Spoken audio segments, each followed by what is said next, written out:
So hello guys, welcome back to my new video. চলে এলাম একটা নতুন ভিডিও নিয়ে। আজকের ভিডিওর কনসেপ্টটা পুরোটাই আলাদা আমার কাছে। কারণ আমি আজকে মূলত কিছুদিন আগে আমি একটা অর্ডার দিয়েছিলাম অনলাইনে, একটা পার্সেল। তো আমার কাছে সে পার্সেলটা আমার কাছে এসে পৌঁছেছে, আর সেটাকে আমি আজকে আনবক্সিং করবো, ঠিক আছে।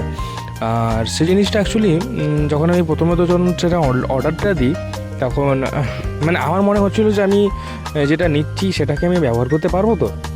মানে দেখুন আপনারা জিনিসটা কী, তারপরে আমি পুরোটা ডিটেলসে বলবো। যখন দেখি জিনিসটা যে ব্যবহার করতে পারবো তো, তখন আমি মাকে বলি। তখন মা বললে, ঠিক আছে তুই নে, আমরা দুজনে মিলে সেভিং করবো। বুঝতেই পারছেন না জিনিসটা কি? হ্যাঁ, এটা একটা ছোটো পিগি ব্যাংক আমরা তো নিয়েছি। আর আমার মা তখন আমাকে বলছে যে নিচ্ছিস।